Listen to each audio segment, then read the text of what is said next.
Alhamdulillahi Rabbil Alamin, wassalatu wassalamu ala ashrafil anbiya'i wal mursalin wa ala alihi wa sahbihi ajma'in.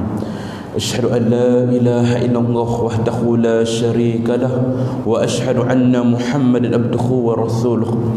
Allahumma shalli ala Muhammad wa ala ali Muhammad. Rabbi shrah li sadri wa yassir li amri wahlatan min lisani yafqahu qawli. Amma ba'd. Al-Fatihah. A'udzu billahi minasy syaithanir rajim. Bismillahirrahmanirrahim. Alhamdulillahi rabbil alamin, arrahmanir rahim, maliki yaumiddin. Iyyaka na'budu wa iyyaka nasta'in. Ihdinas siratal mustaqim, siratal ladzina an'amta 'alaihim ghairil maghdubi 'alaihim waladdallin. Qala Allah Ta'ala ba'da a'udzu billahi minasy syaithanir rajim. Bismillahirrahmanirrahim. Falawla idza balagatil khulqum wa antum hina idzin tanzurun wa nahnu aqrabu ilayhi minkum walakin la tubsirun. Falawla in kuntum ghayra madinin tarji'unaha in kuntum sadiqin. Fa amma in kana minal muqarrabin farauhun wa rayhanun wa jannatun na'im. Wa amma in kana min ashabil yamin fasalamun laka min ashabil yamin. Wa amma in kana minal mukazzibin ad-dallin fanuzulun min hamim. Sadaqallahul azim. Allah Subhanahu wa taala berfirman dalam suratul Waqiah ayat 83 hingga 93. Mengapa ketika nyawa sampai di kerongkong, kata Allah, padahal kalian ketika itu melihat kami lebih dekat kepadanya daripada kalian, tetapi kalian tidak melihat. Mengapa jika memang kalian tidak dikuasai oleh Allah, kalian tidak mengembalikan nyawa itu kepada tempatnya? Kalau memang kalian adalah orang-orang yang benar, apabila dia orang yang meninggal itu termasuk orang yang didekatkan kepada Allah, nescaya dia memperoleh ketenteraman, rezeki dan syurga kenikmatan. Jika dia termasuk golongan kanan, nescaya keselamatan bagimu kerana kamu dari golongan kanan. Jika dia termasuk golongan pendusta dan sesat, nescaya dia mendapat hidangan air yang mendidih dan dibakar di dalam neraka. Wa yazlam zalim. Surah Al-Waqiah ayat 83-53. Tuan-tuan dan puan-puan, ibu-ibu, ayah yang saya kasihi sekalian, menyambung pengajian kita dalam kitab Ziarah ke Alam Barzah yang ditulis oleh Al-Imam As-Suyuti, yang mana kita membicarakan tajuk pelbagai kisah tentang orang mati. Ayat ini telah riwayatkan sebagaimana riwayat Adam bin Abi Ilyas menuturkan riwayat daripada Hamad ibn Salmah bahawa Atta' ibn Sa'id pernah mendengar hadis daripada Abdul Rahman bin Abi Layla.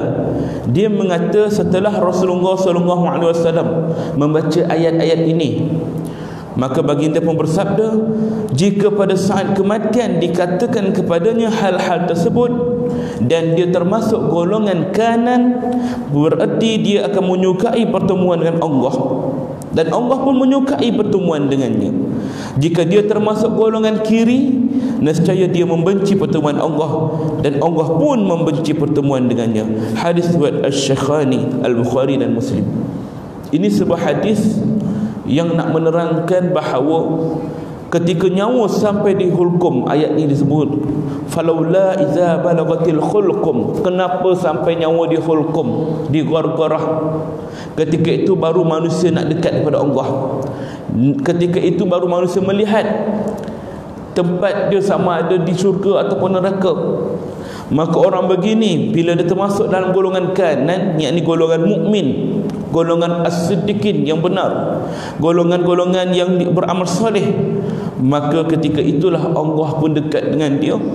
dan dia merasai tenteram. Kenapa? Tenang hati dia kerana Allah di sisi dia. Bayangkan dalam keadaan kita keluh kesah, dalam keadaan kita sakit, dalam keadaan kita sedih, tiba-tiba orang yang kita sayang ada kat kita. Mak kita di sisi kita, ayah kita di sisi kita, isteri kita, anak-anak kita di sisi kita, memberikan semangat, memberikan ketenangan pada kita. Tentu macam mana keadaan pun kita ni, dalam keadaan kita sempit sekalipun, dalam keadaan hati kita hibur sekalipun, tapi ada orang yang tersayang di sisi kita, kita akan menjadi tenang, kita akan menjadi semangat. Bahkan bagaimana pula kalau Allah Ta'ala pula yang berada di sisi kita di saat kita dalam kesakitan menghadapi sakaratul maut, Allah hampir dengan kita. Subhanallah, Allah kasih kepada kita sehingga ketenangan diberi pada kita, rezeki datang kepada kita, dan dilihatkan bayangan kenikmatan syurga. Subhanallah, inilah ketenangan yang akan dihadapi kepada orang-orang yang disebut golongan kanan al-yamin, golongan kanan tadi, yang mana mereka ini akan diberi keselamatan dan juga ketenangan di sisi Allah Ta'ala. Dalam keadaan sakit sakaratul maut, semua rasa sampai dia gorgorah saja, maka hilang kesakitan itu bagi orang yang tenang, orang yang mendapat golongan kanan tadi, ya. Namun jika dia termasuk golongan pendusta dan sesat, orang yang sesat, orang yang dusta, orang-orang yang menzalimi diri dia sendiri, maka ketika mana dalam keadaan dia nazak itu, Allah pun tak suka bertemu dengan dia, Allah pun benci dekat dia. Bayangkan dalam keadaan kita sakit, dalam keadaan kita susah, tiba-tiba musuh datang kepada kita, memandang kita dengan hina, bahkan mengejek kita. Tentu kita rasa lebih sakit dan kita benci nak bertemu dengan dia saat itu. Demikianlah Allah seolah menjadikan seseorang itu yang pendusta, yang sesat, yang zalim kat diri dia sendiri, seolah-olah musuh dia. Allah tak nak berjumpa dengan dia, dan dia ketika itu pun tak nak bertemu dengan Allah. Kenapa dia tak nak bertemu dengan Allah? Kerana dia melihat bayangan api neraka yang di dalamnya dia melihat hidangan air yang mendidih, yang menunggu untuk membakarnya, yang menunggu untuk dia minum air yang mendidih itu. Allahu Akbar. Ketika itulah dia rasa menyesal. Maka Allah ulang balik ayat tadi, falaula iza balagatil khulukum, kenapa kau nak menyesal ketika nyawa sampai kerongkong? Padahal wa antum hina idzin tanzurun, padahal kalian ketika itu melihat. Padahal melihat macam mana? Disebut yakin yang kita sebut sebelum ini, dalam pengajian sebelum ini. Ilmu yakin ini terbahagi kepada tiga. Al-yakin, dengan yakin keimanan kita, bila kita baca ayat ini, kita beramal dengan dia, maka ini sesungguhnya penglihatan kita yang pertama. Maknanya kita tak nampak lagi, benda ni gaib. Benda yang sesudah mati ni benda gaib, kita tak tahu, tapi kita yakin benda ni akan berlaku. Maka macam mana bukti kita yakin? Bukan hanya di mulut, tapi dengan tindakan kita, amal soleh kita, apa kita buat dengan perbuatan dosa kita, bertaubat atau tidak. Ini yakin yang pertama. Tapi kalau yakin kat mulut je, kau percaya tak akhirat? Percaya. Kau percaya tak neraka? Percaya. Percaya tak dekat kubur nanti ada azab? Percaya. Tapi tindakan dia tak menggambarkan dia percaya. Buat maksiat terus, tak nak bertaubat pada Allah, kemudian pula amal soleh pun lebih kurang saja, kan? Tak ada pula ada top up amal dia dan sebagainya.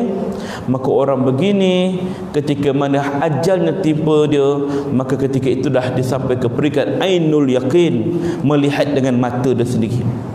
Ketika itu dia menyesal. Kerana apa? Dah melihat siksanya. Padahal kalian melihat, ketika itulah melihat, mata kita melihat betapa nikmat syurga Allah bagi orang beriman, dan betapa siksanya azab neraka Allah bagi orang yang kufur pada Allah. Ketika itu dia takut. Takut kenapa? Kerana dah nampak dah apa yang disebut dalam Quran, apa yang disebut dalam hadis, apa yang kata-kata alim ulama, semuanya benar. Tapi dah terlambat.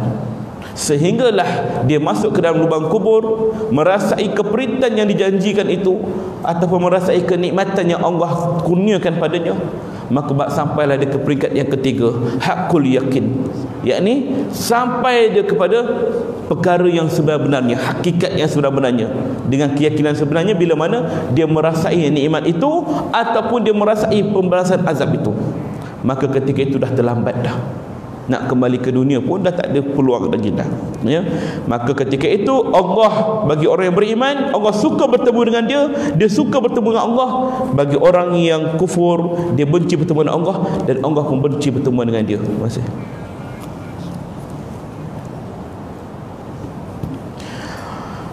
Melalui Hammam atau Ibn Syaib pernah ketika mendengar Abdul Rahman Ibn Abi Layla yang ketika itu sedang mengiringkan jenazah, mengatakan bahawa fulan bin fulan pernah memberitahu suatu hal kepadanya.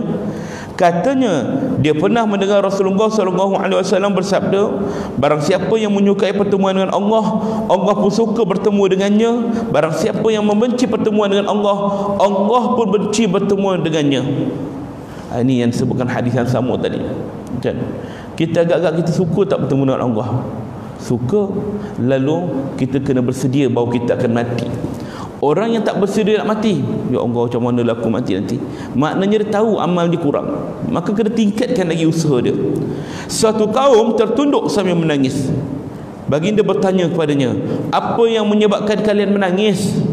Maka mereka menjawab, sesungguhnya kami benci kematian. Dia tak suka mati.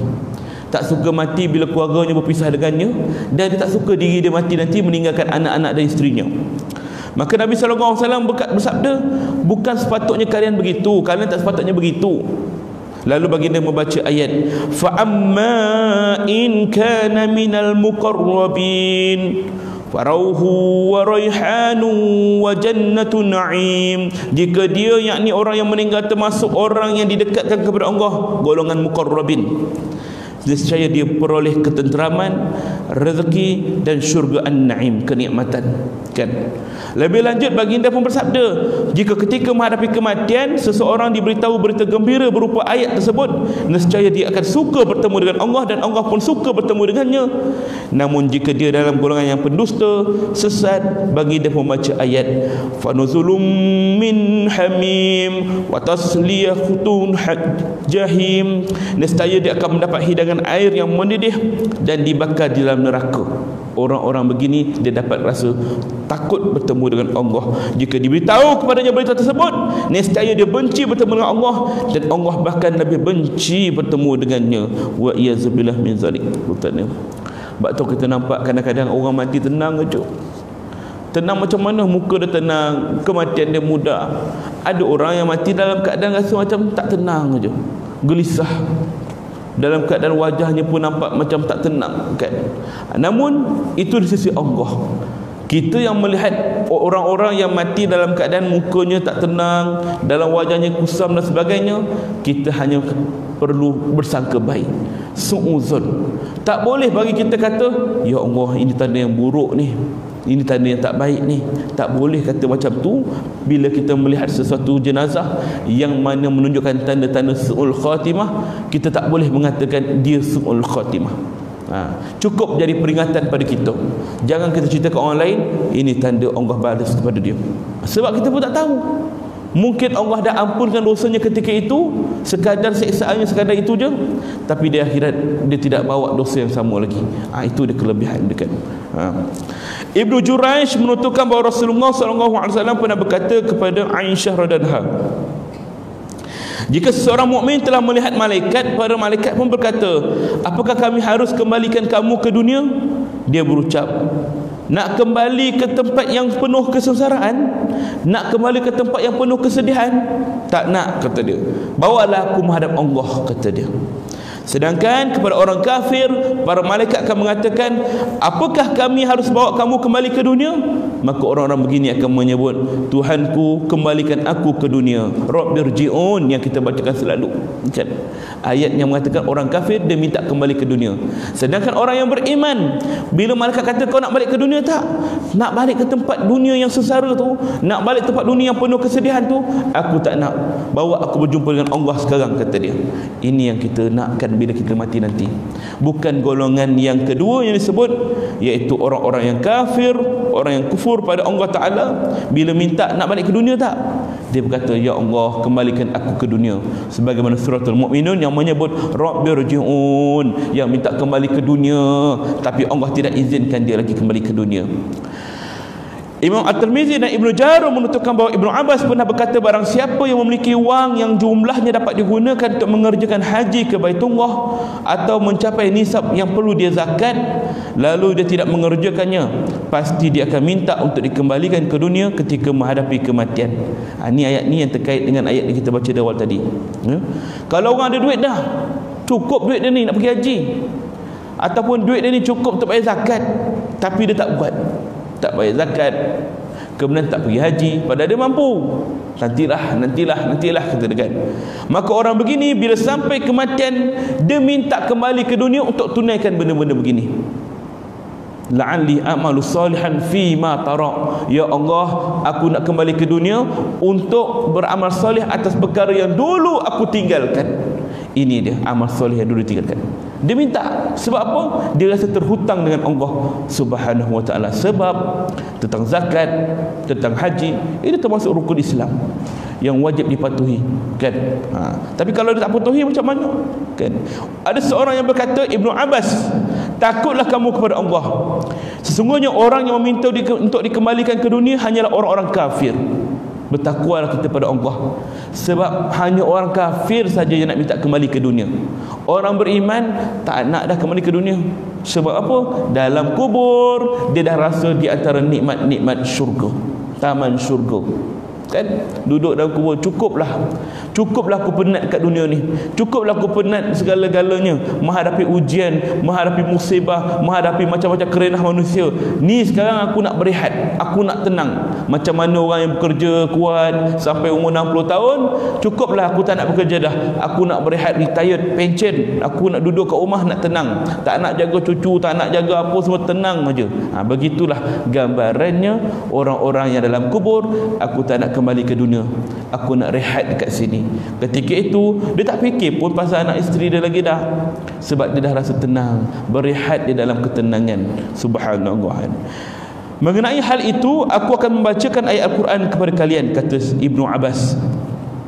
Maka dibacakan ayat, a'udzubillahi minasyaitonirrajim, ya ayyuhallazina amanu la tulhikum amwalukum wala auladukum an zikrillah wa man yaf'al zalika faulaika humul khasirun wa aniku mimma razaqnakum min qabli ay ya'tiya ahadakumul maut fayaqulu rabbi laula akhartani ila ajalin qarib fa as-sadaqa wa akum minas salihin walan yu'akhirallahu nafsan iza jaa ajaluha wallahu khabirum bima ta'malun. Wahai orang-orang yang beriman, jangan dek kerana harta-harta kalian, anak-anak kalian melalaikan kalian daripada mengingati Allah. Barang siapa yang berbuat demikian, mereka itu orang-orang yang rugi.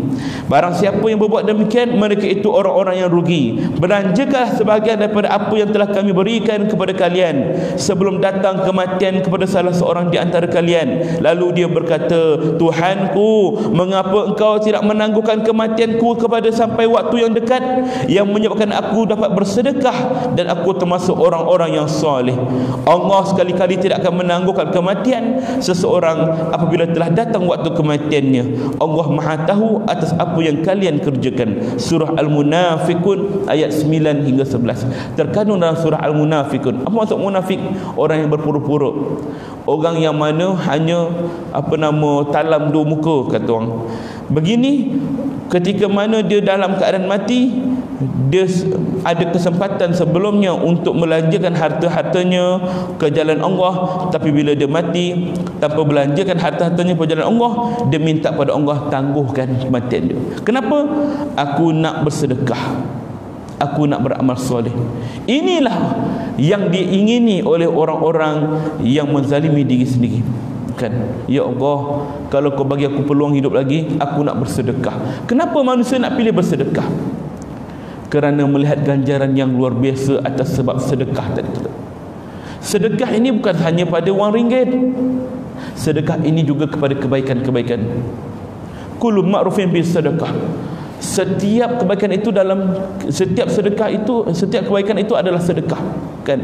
Benda-benda yang kita buat baik, sama ada kita bersenyum ke orang pun buat baik juga. Kita tanya khabar orang kita bantu orang susah, kita tolong kemaskan rumah, kita tolong kemaskan surau masjid. Ini semua kebaikan. Hatta mengalihkan sesuatu benda di tengah jalan yang menghalang lalu lintas, itu pun sedekah. Maka orang begini ketika dalam kubur, jika dia tinggalkan perkara-perkara ini, dia minta kepada Allah untuk minta tangguh mati ni. Untuk apa? Bersedekah. Dan waktu bila sedekah paling besar ganjaran dia? Waktu bilakah kita sesuai bagi sedekah agak-agak? Waktu yang paling tepat bagi sedekah. Sebagian orang akan cakap waktu pagi, sebagian orang cakap hari Jumaat. Sebenarnya jawapan yang paling tepat ialah ketika mana kita dalam kesulitan, maka ketika itulah paling sesuai untuk bersedekah. Duit tak ada dah, hutang banyak, kita nak makan pun susah, ketika itu datang orang minta bantuan, maka apa yang kita ada ketika itu kita sedekahkan. Itulah ganjaran paling besar di sisi Allah. Dan sesungguhnya ketika itu kita meletakkan tawakal kita tinggi kepada Allah, dan ketika itulah Allah akan bagi kurniaannya dengan jalan-jalan yang kita tak sangka-sangka. Datanglah macam-macam rezeki, kan? Ini semua kuasa Allah. Tapi manusia ni ada yang yakin, ada yang tak yakin. Kalau kita yakin, Allah akan bagi. Kalau kita tak yakin, Allah takkan bagi pun. Macam mana kisah yang sebelum ini saya pernah kongsikan, ya, pengalaman ketika saya di dalam misi bantuan pengurusan jenazah di Palu, Indonesia tahun lepas, kan, tsunami. Ini bulan Oktober ni genap setahun di sana. Yang saya pernah ceritakan sebelum ini bagaimana sebuah masjid yang mana di dalam wilayah Donggala. Donggala itu satu kawasan pusat gempa bumi selain Palu. Maka perjalanan kami daripada titik mula sampai titik akhir tu lebih kurang 3 jam perjalanan.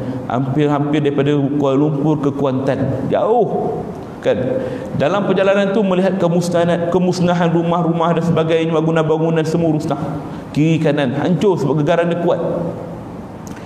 Dan ketika itulah nampak beberapa rumah yang hanya tinggal, yang mana boleh duduk, tak roboh. Dan ketika dalam perjalanan, masuk waktu asar, kami berhenti di sebuah masjid yang masih elok je tegak masjid tu. Berhenti untuk sembahyang asar. Saya dah solat asar jamak, kemudian mereka duduk sembahyang asar. Dan ketika itu keluarlah beberapa orang jemaah tempatan, 3-4 orang keluar. Saya bersama dengan dia.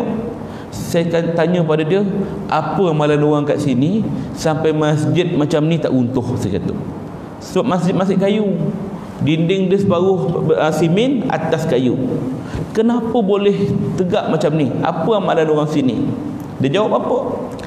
Kami biasa saja hidupkan masjid dengan amalan-amalan zikrullah dan sebagainya. Cuma dia kata pagi sebelum kejadian, waktu sebelum gempa bumi itu berlaku waktu maghrib nak dekat senja. Pagi itu kami mesyuarat nak putuskan kat mana kami nak pergi. Dia kata dia nak kurus. Rupanya dia ni golongan yang buat kerja dakwah tabligh lah orang panggil. 8 orang ni mesyuarat nak putuskan kat mana kita nak pergi lepas ni.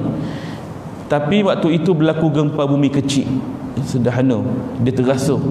Ketika itulah mereka bimbang akan ada gempa bumi besar.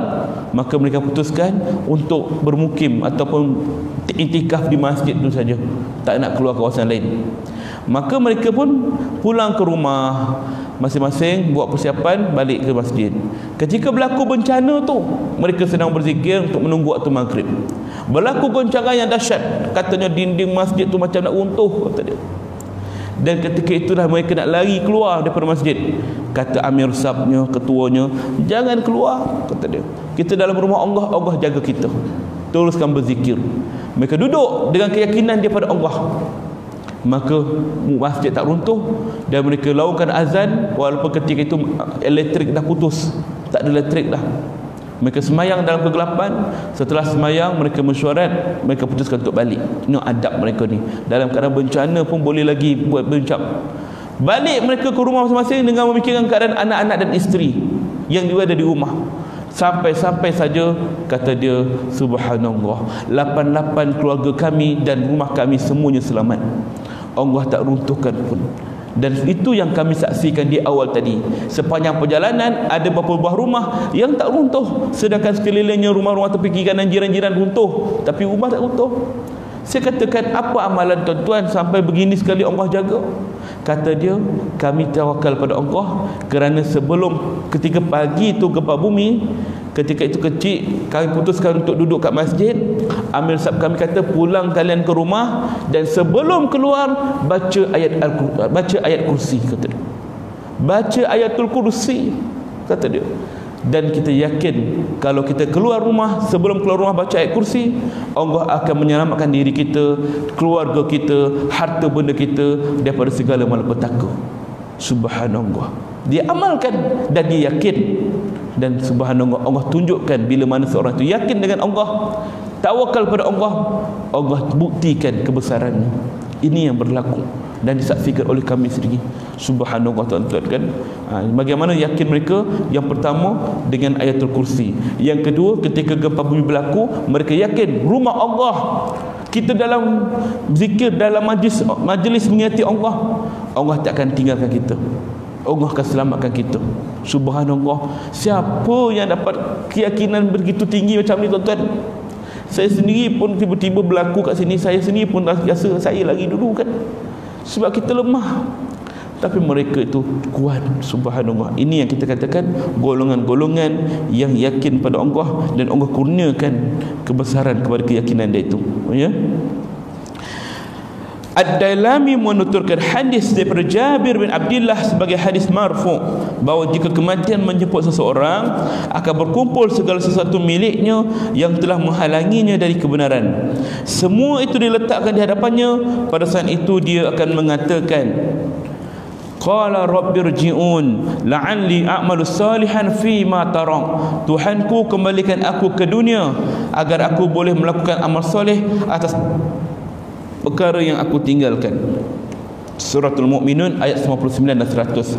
Ini nak menceritakan bahawa ketika seorang itu mati, ada riwayat menyebut akan dikumpulkan segala harta yang pernah kita ada dan kita tidak infakkan, kita tidak gunakan ke jalan Allah, maka harta itu akan membentengi kita, menghalang kita, sehingga orang-orang begini rasa menyesal. Dia minta kembali ke dunia agar dapat beramal soleh atas perkara yang dulu dia tinggalkan. Sedangkan Al-Marwazi menentukan riwayat daripada Al-Hasan mengatakan roh orang mukmin akan keluar dengan tenteramnya.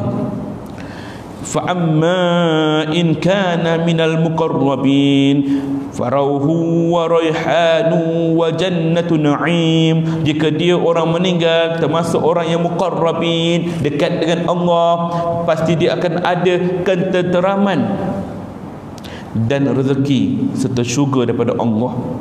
Mengenai firman Allah farahu wa raihan, Ibnu Jarir, Ibnu Hatim mengatakan bahawa Al-Imam Qatadah mengatakan ar-rauhu berarti rahmat Allah, sedangkan ar-raihan berarti sesuatu yang akan diterima pada saat kematian.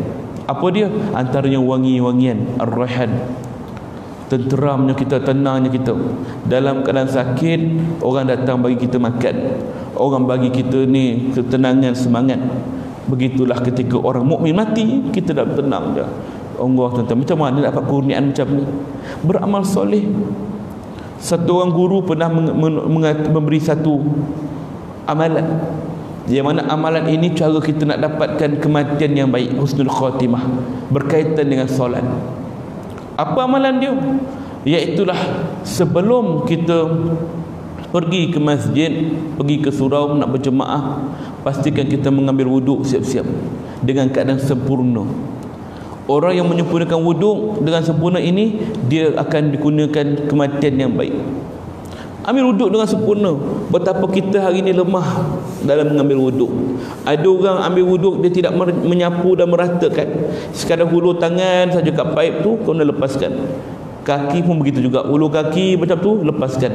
Sedangkan dia tidak meratakan di celah-celah jari kaki, di belakangnya dia berkulali.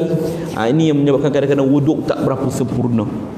Dalam keadaan menyapu kepala, hanya menyapu rambut, padahal yang wajibnya ialah kulit kepala kita ni, maka tak sempurna wuduknya.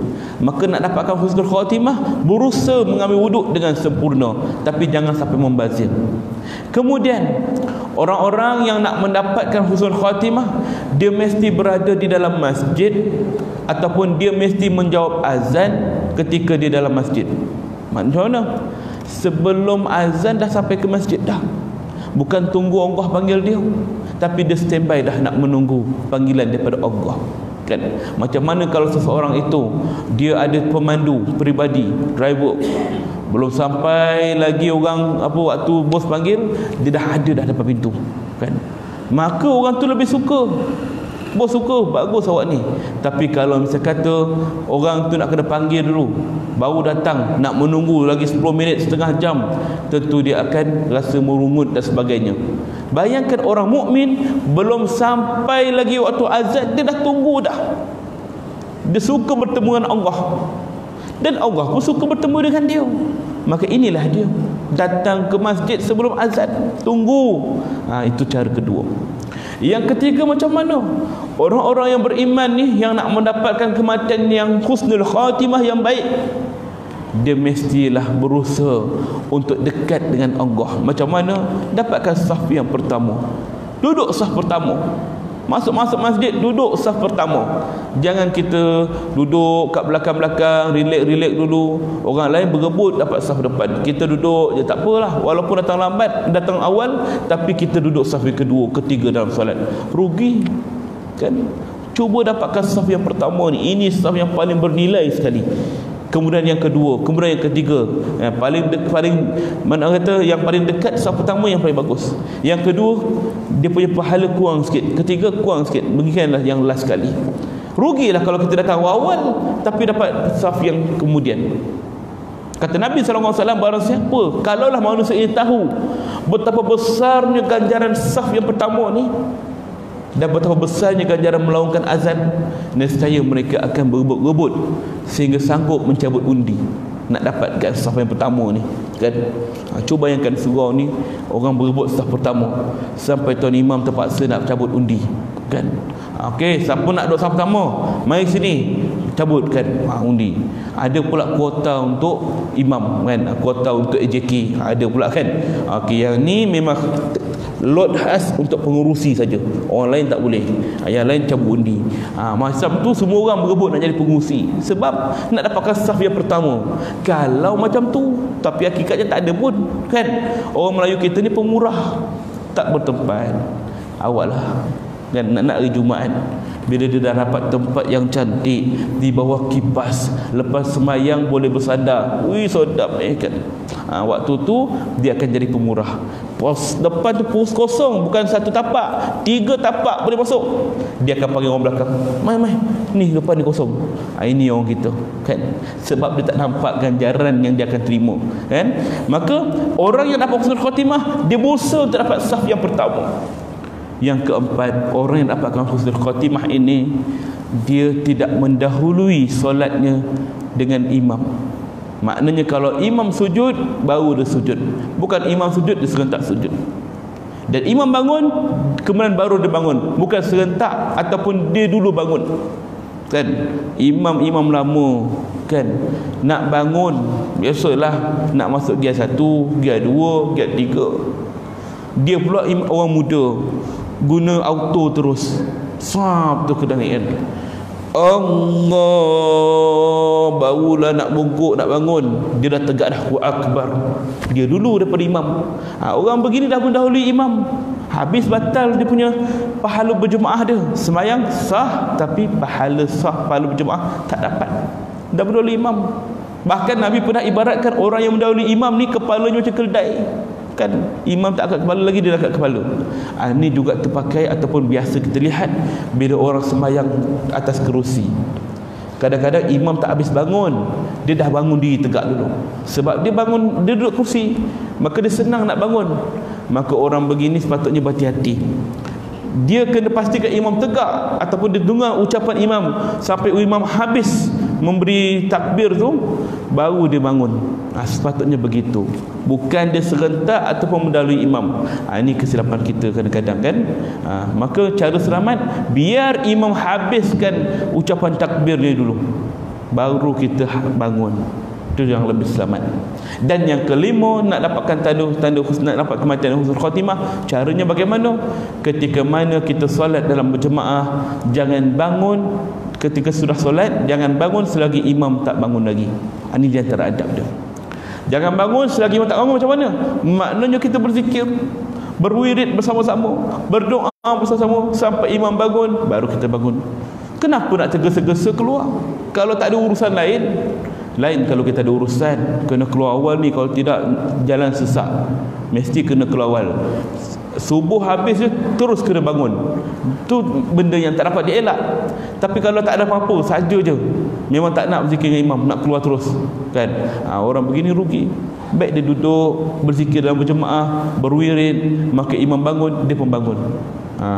Melainkan hal-hal tertentu, kan, dah sakit perut sangat dah, tahan dah nak kentut, kan, imam tak habis lagi berzikir, baca panjang pula zikir, tahan terlepas kat situ, lagi teruk, kan. Baik dia keluar, maknanya ada keperluan keluar, tapi tak ada keperluan, baik tunggu. 5 benda ni kalau kita buat berkaitan dengan solat, maka dia berhak untuk dapatkan husnul khatimah, kerana dia berusaha untuk mendapatkannya, ya. Beginilah kita perlu jadi. Baik, Ibnu Abi Dunya menuturkan bahawa Abu Bakar bin Abdullah pernah berkata, jika malaikat maut diperintahkan mencabut nyawa orang mukmin, akan dibawakan kepadanya rahmat dari syurga. Lalu dikatakan kepadanya, cabutlah nyawanya dalam raihan, tumbuhan yang harum baunya. Jika diperintahkan untuk mencabut nyawa orang kafir, akan dikatakan kepadanya pakaian dari neraka, dan dikatakan kepadanya, cabutlah nyawanya dalam pakaian itu. Allahu Akbar. Abdul bin Ahmad dalam Az-Zawid Al-Zuhdi daripada Ibnu Abi Dunya menuturkan riwayat daripada Abu Imran Al-Jauni, dia pernah mengata, pernah sampai berita kepada kami bahawa jika seorang mukmin sedang dalam sakaratul maut, akan dibawa kepadanya seikat raihan dari syurga, lalu nyawanya diletakkan di dalamnya. Wangi-wangian, kan, orang mukmin mati dalam keadaan wangi. Sebab tu Rasulullah ketika mana dia wafat, keluar peluh di wajahnya yang sangat wangi. Dia pengsan beberapa kali, sehingga kan bila Rasulullah sedar, Aisyah bertanya padanya, ya Rasulullah, air apa yang ada di wajahmu ini? Sungguh luar biasa wangi dia, belum pernah aku tercium baunya. Apa jawab Rasulullah SAW? Sesungguhnya orang mukmin dia mati dengan wajahnya berpeluh. Ini peluh orang mukmin. Kenapa dia wangi sangat? Kenapa dia peluh? Dia renjis-renjis dengan bunga raihan, wangian dan sebagainya. Subhanallah, ya. Ibnu Abi Dunya menuturkan bahawa Mujahid pernah berkata, nyawa orang mukmin itu dicabut dalam sutera daripada syurga. Dari Abu Aliyah Ibnu Jari Ibnu Hatim mengatakan, tidak seorang pun daripada golongan muqarrabin, orang-orang yang dekat kepada Allah, meninggal dunia, malaikat akan dibawa kepadanya sebatang ar-raihan dari syurga, lalu dia menciumnya, baru setelah itu dicabut nyawanya.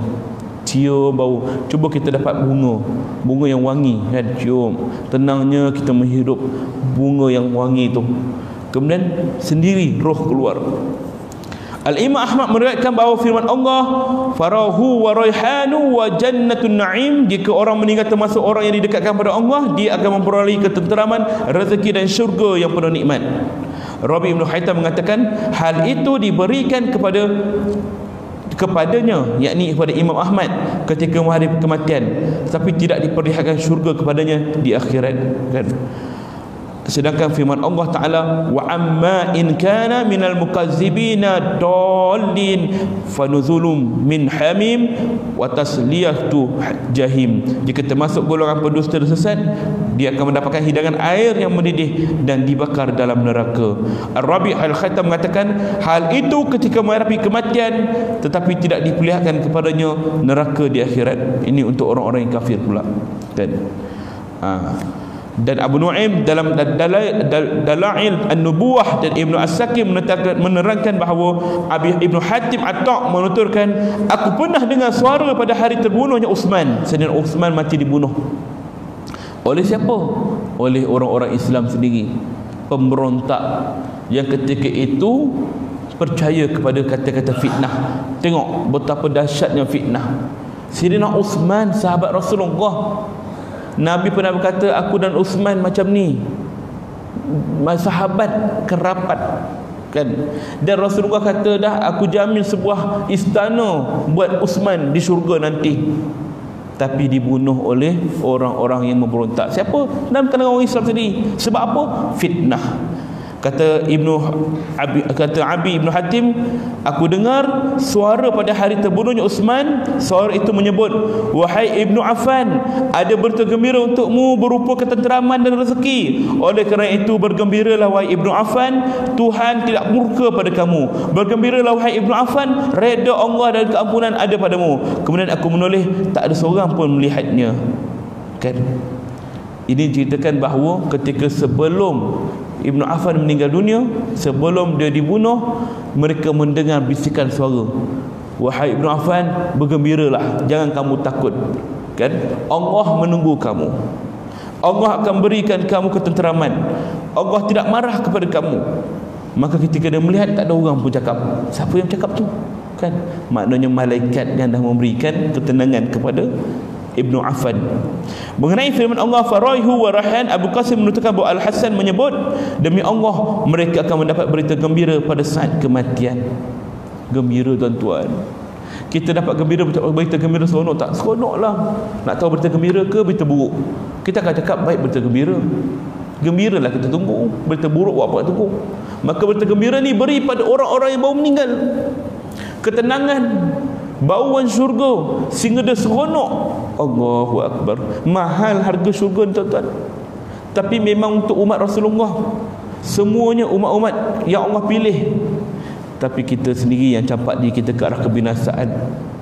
Buat maksiat dalam tempoh yang seketika. Buat dosa ni sedap, buat maksiat ni sedap, tapi hanya seketika. Seketika macam mana? Seketika kita merasai nikmat maksiat itu, dan seketika di dunia. Sebab dunia ni umpama 1 jam setengah saja umur akhirat. Seketika sangat, sikit sangat. Dunia ni umpama di antara waktu maghrib dan isyak, sekejap sangat. Tiba-tiba kita dah buat maksiat dalam tempoh tu, sedangkan akhirat tu panjang, tidak ada henti-henti, abadan abada, selama-lamanya. Kenapa nak menyiksa diri dalam tempoh berpanjangan, sedangkan kita ni hanya disuruh beramal dalam tempoh yang sedikit saja. Kalau manusia sanggup bersusah payah di dunia ini dengan penuh kepenatan, dengan penuh kejerihan, buat ibadat sungguh-sungguh, malam bangun-bangun, siang pula buat ibadat lagi, semuanya ibadat dia buat, tapi bila dia meninggal dunia di padang mahsyar, dia rasa macam senang sangat. Kenapa? Ibadah di dunia itu dia rasa macam dah berat, tapi sebenarnya ke akhirat ujian dia hanya lagi berat. Sehingga kan kerana di dunia ini dia dah buat amal soleh, di akhirat ujian yang berat itu jadi mudah bagi dia. Ada riwayat menyebut di akhirat nanti kita akan dibiarkan 500 tahun tanpa minum, tanpa makan. Dan dalam keadaan begitu, manusia dalam keadaan kepenatan, berdiri lama-lama, tak boleh duduk, peluh dah sampai ke telinga semua. Tetapi orang yang beriman beramal soleh, dia rasa sekejap aja 500 tahun tu. Dah habis dah. Macam itulah dia. Dah habis dah, tunggu hari hisap saja. Subhanallah. Kita nak golongan begini tuan-tuan ya. Mudah-mudahan itulah yang kita dapat, insya-Allah. Jadi kita akan sambung lagi pengajian kita dalam kitab yang sama, menyambung lagi pelbagai kisah tentang orang mati. Panjang kisahnya ni, insya-Allah. Mudah-mudahan Allah bagi kita keizinan untuk meneruskan pengajian ini sehingga akhirnya, dan kita bersama-sama berdoa mudah-mudahan Allah kurniakan kita husnul khatimah. A'udzubillahi minasyaitonirrajim. Bismillahirrahmanirrahim. Alhamdulillahirabbil alamin, wassalatu wassalamu ala asyrafil anbiya'i wal mursalin wa ala alihi wa sahbihi ajmain. Allahumma shalli ala sayyidina Muhammad wa ala ali sayyidina Muhammad. Allahumma ighfir lana dhunubana wal walidina warhamhuma kama rabbayana shaghira. Allahumma nas'aluka ridhaka wal jannah wa na'udzubika min sakhatika wan nar. Ya Allah, kami ni hamba-Mu yang lemah ya Allah. Kami melakukan maksiat kepada-Mu ya Allah. Dari itu ampunkan dosa-dosa kami ya Allah. Ya Allah, pelihara kami daripada segala maksiat ya Allah. Ya Allah, kami mohon padamu ampunkan dosa-dosa kedua orang tua kami ya Allah. Dosa-dosa para guru kami ya Allah. Dosa-dosa anak-anak dan pasangan hidup kami, seluruh muslim muslimat, mukminin mukminat, sama ada hidup ataupun telah meninggal dunia ya Allah. Ya Allah, kurniakanlah kami husnul khatimah, jangan kau beri kami su'ul khatimah. Akhirilah kalam kami dengan kalimah la ilaha illallah.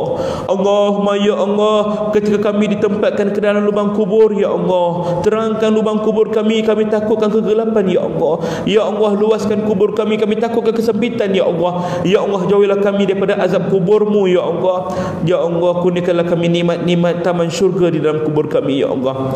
Ya Allah, ketika kami dibangkitkan di pada mahsyar nanti, ya Allah, bangkitlah kami dengan penuh kenikmatan dan juga kebaikan, ya Allah, bukan dalam keadaan kepapaan dan kehinaan, ya Allah. Lindungilah kami di bawah naungan arasy-Mu, ya Allah. Izinkan kami untuk minum air telaga Al-Kautsar milik Nabi sallallahu alaihi wasallam. Ya Allah, permudahkanlah hari hisab bagi kami, ya Allah. Beratkan timbangan amal kami di neraca Al-Mizan, ya Allah. Ya Allah, pantaskanlah langkah kaki kami ketika melintasi titian siratal mustaqim sepantas kilat, ya Allah, agar kami tidak jatuh tergelincir ke dalam kawah neraka-Mu, ya Allah. Kami tak sanggup duduk dalam neraka-Mu walaupun sedetik, ya Allah. Kami tak sanggup duduk dekatnya walaupun sebatu, ya Allah. Tempatkanlah kami ke dalam syurga-Mu yang tertinggi, syurga yang didiami oleh para nabi, para rasul, para siddiqin, para syuhada dan orang-orang soleh. Walaupun kami tahu, ya Allah, kami tak layak bersama mereka, ya Allah. Kami seumpama debu di kaki mereka, ya Allah. Sesungguhnya kami ini hamba-Mu yang lemah, hanya mengharapkan rahmat dan kasih sayang-Mu, ya Allah. Kurniakanlah kami rahmat-Mu, ya Allah.